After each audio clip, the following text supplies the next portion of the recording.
Le monde. Bonjour ce matin, en ce beau mercredi matin. Un superbe mercredi, il Hey, fait on est supposé de chaud. prendre congé? Congé? Ben oui, c'est le 24. Ah, Non, ben, pas de pas congé de pour la congé. parole. C'est ça, exactement. En fait, on va peut-être prendre congé vendredi. On va être sur la route vendredi. Fait que ça se peut que... Ça c'est le samedi qu'on fasse notre petite Ouais, capsule. effectivement. Donc, on est rendu au verset 12 du chapitre 1 et je trouve ça très beau. Et j'aimerais revenir tout d'abord sur le verset 3. Nous rendons grâce à Dieu le Père de notre Seigneur Jésus-Christ et nous cessons de prier pour vous. On se rappelle Ne cessons. C'est ce que j'ai dit? Ah, j'ai compris, nous cessons de prier pour vous. Nous ne cessons de prier pour vous. On se rappelle l'introduction que Paul a écrite avec le frère Timothée. On a vu au verset 9 et 11, c'est-à-dire hier, nous ne cessons de prier Dieu pour vous. Et on a vu le cœur de Paul dans la prière et ce qu'il présente devant le trône de Dieu comme prière pour les Colossiens. Et là, c'est intéressant parce qu'au verset 12, on revient avec « Nous rendons grâce à Dieu ». Donc, je voulais juste dire ça avant qu'on le lise. « Rendons grâce au Père ». Tu veux-tu lire? Non, vas-y. Vas-y. Rendez grâce au Père qui nous a rendus capables d'avoir Qui peur. vous a... Hein? Qu'est-ce que j'ai dit? Nous. C'est à cause de ton randon. Rendez grâce au Père qui vous a rendu capable d'avoir part à l'héritage des saints dans la lumière. Il nous a délivrés de la puissance des ténèbres et nous a transportés dans le royaume de son Fils bien-aimé, en qui nous avons la rédemption, le pardon des péchés. C'est intéressant. J'aime comment Paul va changer de pronom personnel régulièrement dans ses épîtres. Et ce qui est intéressant dans ça, c'est que à la fois, c'est porteur de sens. Hein? Il faut porter attention aux pronoms personnels parce que on peut penser que c'est de l'étourderie de sa part, mais c'est une étourderie qui est inspirée du Saint-Esprit. Alors, qu'est-ce que ça veut dire? Ben, c'est là qu'il faut s'arrêter puis méditer sur pourquoi il passe du vous au nous. Dans ce cas-ci, je pense qu'il s'associe carrément avec les Colossiens. Il a parlé de vous, puis là, c'est comme s'il dit, ben, vous n'êtes pas différents de nous, là.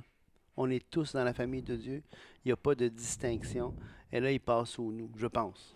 Oui, moi, j'irais plus loin encore. J'irais qu'au verset 3, il a dit déjà que lui et le frère Timothée rendaient grâce à Dieu. Hmm. Il a déjà dit, nous rendons grâce à Dieu.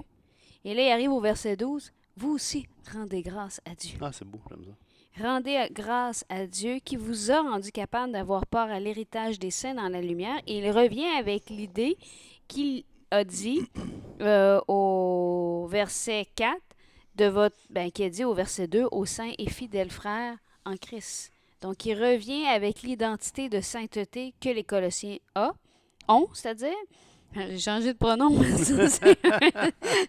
ça, c'est une erreur linguistique. Oui, c'est ça.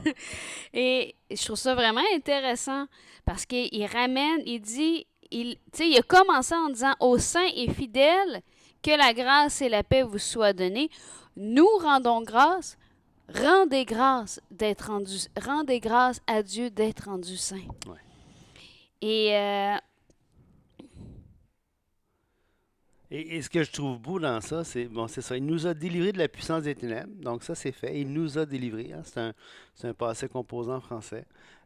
On pourrait aller voir dans le grec qu'est-ce que c'est, mais déjà, juste en français, on voit que c'est un passé composé. Donc ça veut dire que c'est une action qui s'est faite dans le passé, qui est terminée et qui semble avoir une continuité, c'est-à-dire quelque chose qui se continue jusqu'à présent. Il nous a délivrés de la puissance des ténèbres. Il nous a transportés. Ça aussi, c'est un participe passé, c'est un passé composé. Dans le royaume de son Fils bien-aimé, en qui nous avons la rédemption, le pardon des péchés. Alors, on voit que, je pense, Julie, je ne veux pas vas-y.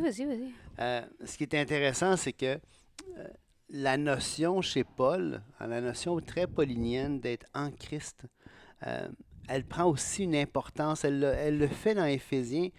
Et je vous encourage à aller lire Éphésiens, surtout dans le contexte qu'on lit Colossiens, parce que c'est comme des épîtres jumelles, hein, c'est comme des épîtres sœurs qui sont très liées l'une à l'autre à plusieurs égards. Euh, et le concept d'être en Christ est vraiment important, tant dans Éphésiens. Et là, on le voit ici. Il nous a transportés dans le royaume de son Fils bien-aimé. C'est un transport qui a été fait. Alors, qu'on le voit ou non, c'est pas à la vue qu'on voit les choses, c'est par la foi. Et la foi va s'approprier, la foi vient de ce que j'entends, je lui l'ai dit hier, ce que j'entends vient de la parole de Christ. Alors, quand la parole de Dieu affirme quelque chose, mais on doit l'assumer, on doit l'accepter, tu sais, parce que c'est ce qu'elle nous enseigne. Maintenant, quelles sont les implications de ça dans notre vie concrète de tous les jours? Puis ça a une implication. Ben, c'est là le but de l'étude, le but de la méditation, le but de ce qu'on fait là, hein, pour que ça se transfère concrètement dans notre vie. Oui, je pense que ce serait intéressant de prendre quelques instants parce que pourquoi il est écrit qui vous a rendu capable? Ici. Rendez grâce au Père qui vous a rendu capable d'avoir part à l'héritage des saints dans le lumière. Oui, c'est-à-dire que pourquoi il rend capable? Ben, c'est simple, c'est que quelle est la particularité des Colossiens pour Paul? Ben, au départ, dans la pensée de l'époque, et là, il faut se transporter, et il faut toujours se remettre dans le contexte de l'époque, c'est de comprendre les choses dans le contexte de l'époque. Et qu'est-ce qui est étonnant, là? On est en 40, on est en 60, là. OK? Et là, l'Évangile se propage de plus en plus. Elle est partie de où, l'Évangile? Et elle se rend où? Il est parti de Jérusalem. Elle est partie de Jérusalem, mais c'était les promesses, Paul va le dire au début de Romains, c'est à Israël qu'appartiennent les oracles, c'est à Israël qu'appartiennent les promesses, c'est à Israël qu'appartiennent les patriarches, c'est à Israël qu'appartient le Christ, c'est à Israël qu'appartiennent toutes ces choses-là. Et là, ce qui est étonnant, puis on voit la procession dans Actes, quand Pierre va chez Corneille, il se fait caler au conseil de discipline parce que il est allé annoncer l'Évangile à les païens. Parce que les païens pouvaient être sauvés même avant. Oui, mais dans la pensée juive, s'il n'y avait pas le même, il n'y avait pas la part de l'héritage. Tandis que, à cause de Christ, on est un avec Christ, et maintenant on devient co-héritier avec Christ. Oui, Co-héritier de l'héritage. c'est ça le changement parce qu'il y a quand même des témoignages qu'on a vus qui n'étaient pas israélites puis que Dieu a appelé juste. Absolument, il était juste. Il était justifié, si on peut dire. Il dit, rendez grâce au Père qui vous a rendu capable d'avoir part à l'héritage des saints dans la lumière. Ça veut dire que Dieu a rendu capable les Colossiens de participer, à cause de Christ, à l'héritage. Ils deviennent co-héritiers. C'est pour ça que là, il transforme et qu'il commence. Il nous a. Parce que Exactement. vous êtes maintenant rendus au même statut, si on veut, devant Dieu que nous. Exactement. Et donc, c'est pas une question qui rend capable de croire. Tu sais. Euh, Dieu appelle tout le monde au salut. Oui, et si on va voir dans Romains Oui. 3, ça dit au verset 20, on va commencer à 21. Mais maintenant, sans la loi est manifestée la justice de Dieu à laquelle rendent témoignage la loi et les prophètes. Justice de Dieu par la foi en Jésus-Christ pour tous ceux qui croient. Il n'y a point de distinction. Hmm. Donc là, il amène vraiment, c'est pour tous ceux qui croient. Juifs, Grecs, parce que c'était les deux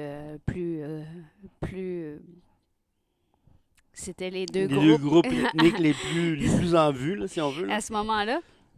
Donc, et si on continue, ça dit car tous ont péché et sont privés de la gloire. Donc, tout le monde a péché. Tout le monde était privé de la gloire. Juifs, non-juifs, ou gentils comme sont appelés dans la Bible, Dans la Bible, souvent, là, les non-juifs. ouais. Donc, tous sont péchés. Tout le monde était privé de la gloire de Dieu, sans exception. Et avez-vous vu les deux points ici, là? C'est pas privé de croire ou c'est privé de la gloire. Donc, il y a deux problèmes que Paul adresse ici. Il y a le problème du péché, puis il y a le problème d'être privé de la gloire. Christ a réglé le problème du péché à la croix. Et Paul, dans Romains, parce qu'il y a un problème, là. Il y a la question du péché que Paul va développer dans la justification, puis il y a le problème de la gloire, que dans Romains 8, Mais j'aimerais ça qu'on termine. Oui, excuse-moi. Parce que c'est les gens, peut-être que c'est la première fois qu'ils lisent Romains 3, Ouais, puis tu vas un ouais. peu trop loin. Car tous ont péché et sont privés de la gloire de Dieu, et ils sont gratuitement justifiés par sa grâce, par le moyen de la rédemption qui est en Jésus-Christ. C'est lui que Dieu a destiné à être par son sang pour ceux qui croiraient victime propitiatoire afin de montrer sa justice, parce qu'il avait laissé impunis les péchés commis auparavant au temps de sa patience. Il montre ainsi sa justice dans le temps présent, de manière à être juste, tout en justifiant celui qui a la foi en Jésus. Donc, on voit vraiment ici, là tu peux continuer. Oui, on voit vraiment que la foi en Jésus, c'est la base d'être justifié. Tu sais. Oui, que dans le fond, Dieu a rencontré sa justice par la crucifixion de Jésus et à partir de ce moment-là, a donné à tous accès à la foi. Pas a donné accès à la foi, a donné accès à la par grâce, la par la foi. foi. Oui, c'est ça. Et, Romains 5.1. et que tout le monde peut être sauvé. Ça s'adresse à À tous. tous. Et ce qui Et était... c'est gratuitement. Oui, c'est ça. Et ce qui est demandé, si on veut, à chacun d'entre nous, c'est que la Bible va dire, écoute, on n'est pas capable. Imaginez-vous, là, imaginez-vous là, qu'on est des, je sais pas moi, des narcomanes, là, des gens qui sont accros à la coke, mettons, ou à l'héroïne. Tu sais. On peut en parler, on consomme absolument aucune drogue, je l'ai plus moi. Euh, et donc, mettons qu'on est héroïnomane, là, tu sais. Puis là, on a besoin de notre fixe, là. On a besoin d'absolument d'être, tu sais, parce qu'on ne peut pas. Puis on devient de plus en plus accro à la dope. Tu sais. On ne peut pas s'en sortir. La seule façon de s'en sortir, c'est de reconnaître notre incapacité de s'en sortir et d'appeler à l'aide. Fait que ça, là, Dans le fond, ce que tu veux dire, c'est que c'est la même chose avec nous. c'est la même chose avec nous. C'est que dans notre nature pécheresse, puisque tous ont péché et on est tous privés de la gloire de Dieu, même par nos efforts, c'est impossible de s'en sortir, à moins d'arriver au point de dire, non, c'est ma condition, je reconnais que je suis pécheur et je place ma confiance, Ouais, ma foi j'ai en crié à l'aide à Dieu. Jésus-Christ. Tu sais, Dieu est sauveur. Jésus est sauveur. Alors, je fais appel à Jésus pour venir me sauver. Alors, et c'est là qu'on est, pour revenir dans Colossiens, c'est là qu'on est ensuite transporté dans le royaume de son bien-aimé. Donc, c'est comme s'il y avait un changement qui s'effectuait dans qui on était. On est changé, puis on est placé en Jésus.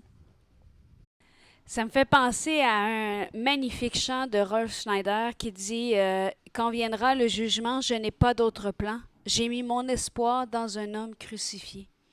Comme le brigand repentant, je n'ai pas d'autre plan. J'ai mis mon espoir dans un homme crucifié. Donc, c'est magnifique de voir que j'aime beaucoup ce chant parce qu'il dit les vraies choses. Ouais. J'ai pas d'autre plan quand je vais me présenter devant Dieu. Non, c'est ça. Parce que je crois qu'il est réservé aux hommes de mourir une seule fois, puis après quoi vient le jugement. Ce que la Bible enseigne, c'est qu'on n'est pas capable de se sauver nous-mêmes. Mais ça ne veut pas dire qu'on ne peut pas reconnaître qu'on a besoin d'être sauvé. Parce que le salut, c'est pas nous autres qui l'acceptons. C'est qu'on reconnaît notre incapacité, puis on crie à l'aide. Par exemple, si je faisais de l'alpinisme, j'en fais pas, mais si je faisais de l'alpinisme, puis que j'étais, puis je sais pas, moi, ma corde casse, puis je suis comme agrippé à la paroi rocheuse, puis là, je crie à l'aide, puis qu'il y a des gens en haut qui sont là, qui ont leur corde, c'est des alpinistes aguerris, puis ils peuvent... Pas moi. Puis, ils m'entendent, ils viennent me sauver. Est-ce que parce que j'ai crié à l'aide, c'est moi qui m'a sauvé? Non. Non, si les gens n'avaient pas bougé, je serais mort. Ce qui m'a sauvé, c'est la personne qui est venue me sauver. C'est le sauveteur. Même chose avec Dieu. Quand je crie à l'aide, c'est pas mon cri qui me sauve. C'est celui qui répond, qui dit, écoute, crie à l'aide, je vais venir te chercher. C'est une promesse qu'il m'a faite. Je crie à l'aide, puis il me sauve. C'est ça qui est fantastique. Et c'est intéressant, dans le texte, on parle du terme en qui nous avons la rédemption, le pardon des péchés. Donc, je pense que c'est important de bien comprendre le vocabulaire biblique. Ouais. Et le terme rédemption, c'est un mot qui est très riche. Et si vous avez une Bible d'études, si vous allez dans Romains, c'est pour ça que j'avais tourné dans Romains 3, 24, dans les titres en bas, vous allez avoir un petit chiffre 1. Et là, il y a toute une explication du mot rédemption, propitiation, justification. Et c'est intéressant, il faut comprendre le vocabulaire qu'on utilise. Ouais. Mais là, on va vous parler du mot rédemption. Rédemption qui veut dire, Patrice, Ça veut dire racheter, rachat. Hein? La rédemption, ça veut dire que payer un prix. payer un prix. J'étais, exemple, j'ai été mis en prison, il y a une caution qui est mise pour que je puisse être libéré. Ben, quelqu'un vient payer la caution. Ou, à l'époque, je suis esclave, je suis sur le marché, au marché d'esclaves, et quelqu'un vient acheter ma liberté. C'est-à-dire qu'il vient payer pour que je puisse avoir mon certificat de dire je ne suis plus esclave. Quelqu'un a payé pour ma libération. OK? Alors, ça, dans le contexte, là, la rédemption, c'est ça, racheter pour être libéré. En fait, il y a 3 mots, mais On va y aller avec juste... juste ce concept, grosso modo-là. Si vous voulez les 3 mots, il est écrit dans le texte. Là. Agorazo, hexagorazo, Puis lutro. ouais. Et donc, Mais ce qui est intéressant, c'est que là, il faut le comprendre, la rédemption qui est en Jésus-Christ. Ça veut dire que Jésus-Christ a payé la dette. J'ai toujours bien apprécié l'image que si aujourd'hui je me présente et qu'on se rencontre sur la rue et que je te donne un chèque et que dessus le chèque j'écris 500 000 bon, 50 000 5 000 OK? Parce qu'il faut que je l'aie dans le compte pour qu'il soit valide. OK? Et que tu t'en vas avec le chèque, est-ce que tu es plus riche qu'avant? Absolument pas. Tant que tu n'as pas eu foi qui valait quelque chose et que tu n'es pas allé le déposer. ou par négligence, tu l'as laissé traîner, puis la date d'échéance est passée. On dirait que tu as de l'expérience dans ça. Hey, il n'y a pas si longtemps que ça, je faisais du mélange de mes papiers, puis j'ai trouvé un vieux chèque que j'ai jamais déposé. Je pense que c'était 500$. Puis Ça, c'est triste, hein? ça, c'est triste à la tabarouette. Il était beau! Non, c'est pas triste. C'est considéré riche. Oui! Mais je pense qu'à l'époque, tu en avais besoin en plus. J'en avais besoin. Puis, écoute, mais il était passé échéance. Alors, Et pour nous, l'échéance, c'est le moment où est-ce qu'on va se présenter devant Dieu. oui, c'est ça, tu sais. Et donc, ça sert à rien de voir que quelqu'un te donne un montant d'argent. Ça sert à rien. Si tu as gagné la loto, là, tu as ton billet dans la poche, puis tu as gagné 14 millions, mettons. Mais tu te présentes pas chez l'Auto-Québec pour encaisser ton billet, puis tu passes la date d'échéance un an plus tard à 366 jours. Qu'est-ce qui se passe? Pendant un an, tu étais millionnaire. Mais tu le savais Mais pas. tu l'étais pas. Tu l'étais pas. Parce Tu l'étais que pas. Tu aurais pu tu l'être. avais la provision de l'être, tu avais la capacité de l'être, tu avais le pouvoir d'être. Tu as été rendu capable. Tu as été rendu capable. Mais tu n'as pas encaissé. Tu n'as pas mis ta foi. C'est ça. Donc, c'est la même chose avec Dieu. C'est qu'il a déjà tout mis la table. Il a tout mis pour qu'on soit, qu'on profite de la rédemption. Mais il a décidé de nous laisser libres, de dire oui Ouais. ou non. Et on dit oui. Comment? Simplement par la foi. Puis ça, c'est important. C'est pas une œuvre, c'est une condition. C'est très, très, très différent. C'est pas une œuvre que je fais pour gagner. T'sais. Quand c'est une condition que je rencontre. Ça veut dire quoi? Ça veut dire, écoute, Dieu dit, là, tous ceux qui vont rencontrer la condition de croire en moi, je les sauve. Mais il n'y a aucun mérite à ça, là. Paul le dit, tout le monde, c'est écrit partout dans les Écritures, c'est pas une œuvre que je fais qui va contribuer à mon salut. C'est pas une contribution que j'apporte. C'est une condition que je rencontre. Et on pourrait continuer parce que je pense qu'on a pas mal fait le tour des versets 12, 13, 14. Ouais. Si on ne veut pas passer 3 mois. Hein. Non, c'est joke. Le Fils. On change de section. Hein. On a Ouais. comme eu l'introduction. Puis après ça, on a eu la prière. Ce qu'on vient de finir, c'était encore dans la prière, mais en même temps, c'était une exhortation, là, parce qu'il dit rendez grâce à Dieu. Oui, parce que la prière, elle engage la personne. C'est-à-dire que si je prie pour quelque chose, je vais marcher. Tu sais, si je prie que, je sais pas moi, que si je prie pour de la pluie, mais que je reste en dedans puis que j'agis pas, Ben, Tu veux dire que tu pries pour de la pluie, mais que tu vas pas préparer ton champ pour recevoir la pluie. oui, c'est ça, tu sais. Va préparer ton champ, prie pour de la pluie. Tu sais, Parce que si tu pries pour de la pluie, mais que tu prépares pas ton champ, ben ça tu sert vas à avoir de rien. la pluie qui va servir à rien. Qui va servir à rien. Et donc, comme les proverbes disent, ne sois pas paresseux. Donc, la prière engage. Et là, comme tu dis, Julie, à partir du verset 15, on rentre dans une nouvelle partie du chapitre. Alors, il y a eu l'introduction, il y a eu Paul qui s'engage, qui dit, écoute, moi je prie pour votre croissance spirituelle. C'est ce qu'il fait jusqu'au verset 14. Et à partir du verset 15, là, il va rentrer dans une nouvelle partie. Parce qu'il commence l'argumentaire de son épître. Il commence à dire, écoute, là, il va aller contre les protognostiques qu'on parlait là, il y a lundi. Là. Donc, il s'en va établir la supériorité de Christ. Ouais. Le Fils est l'image du Dieu invisible, le premier-né de toute la création. Car en lui ont été créées toutes les choses qui sont dans les cieux et sur la terre, les visibles, les invisibles, trône, dignité, domination, autorité, tout a été créé par lui et pour lui. Il est avant toute chose et toute chose subsiste en lui. Il est la tête du corps de l'Église, il est le commencement, le premier-né d'entre les morts, afin d'être en tout le premier, car Dieu a voulu faire habiter toute plénitude en lui. Et il fait des longues phrases, fait qu'on va arrêter là, même si la phrase n'est pas finie, pour parler du premier. Ouais. Donc là, la première chose qui est établie ici, c'est que le Fils de Dieu, Et l'image.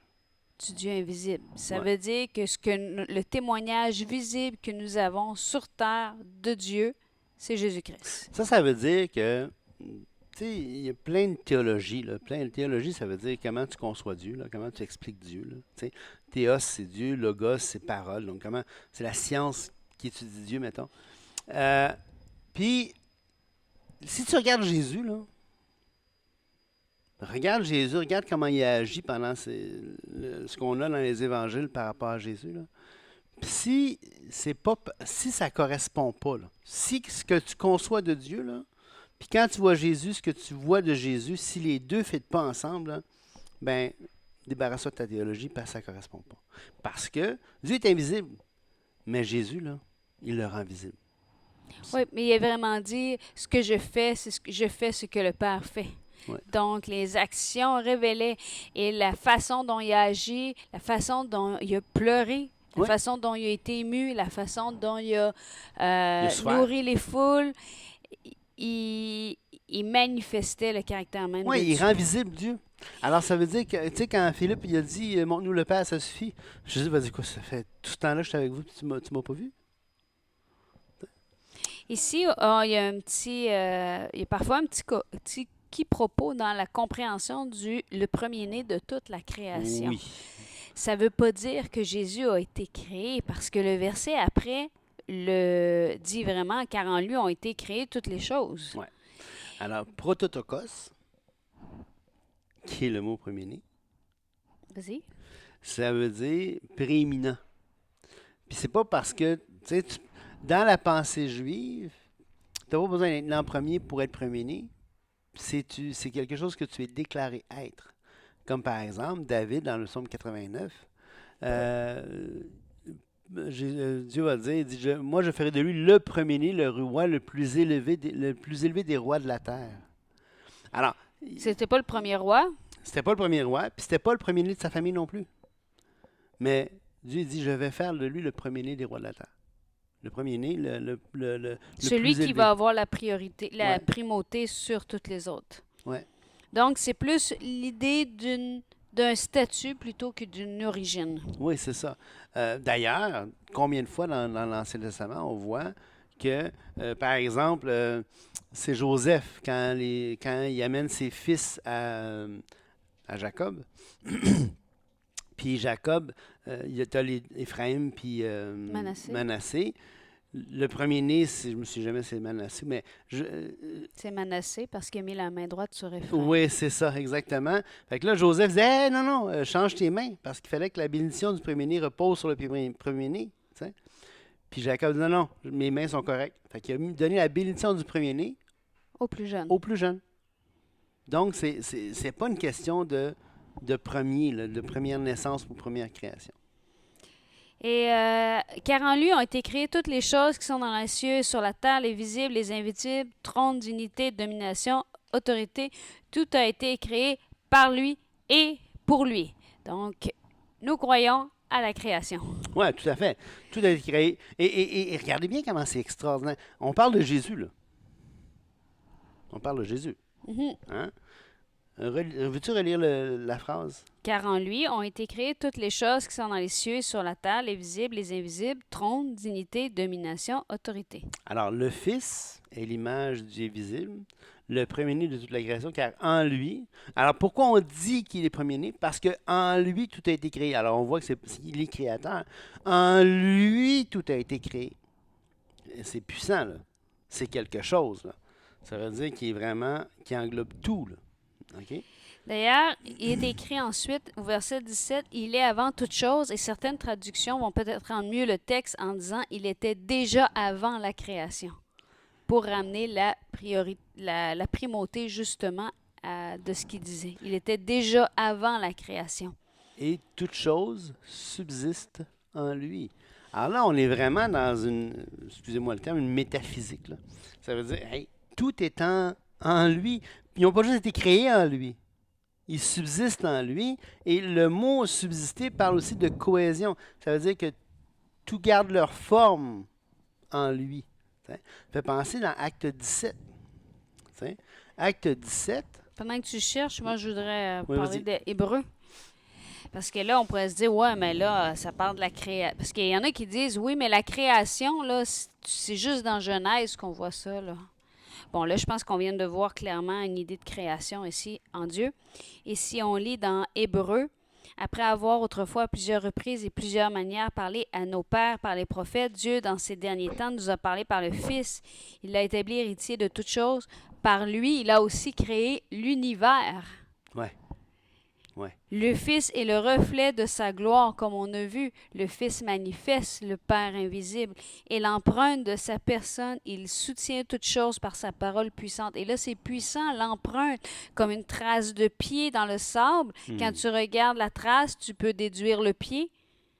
Ben Jésus, c'est l'empreinte du Père. Oui, exactement. C'est ça. Écoutez, c'est puissant là, ce qui se dit là. Acte 17, Paul s'adresse, on y était il y a quelques années, Julie et moi, à l'Aéropage. C'est magnifique. Oui, c'est superbe à Athènes. C'est quelle belle... Si vous avez eu l'occasion d'aller visiter ça, c'est magnifique. Et donc, il est là à l'Aéropage, il va faire un discours aux philosophes qui sont réunis là, puis il va leur dire, écoute, le Dieu qui a fait le monde et tout ce qui s'y trouve étant le Seigneur du ciel et de la terre n'habite pas dans les temples faits de main d'homme. Alors, il est polémique un peu. Il va contre les divinités là, que les Grecs adorent. Il n'est point servi par des mains d'homme comme s'il avait besoin de quoi que ce soit. Lui qui donne la vie, qui donne à tous la vie, la respiration et toutes choses.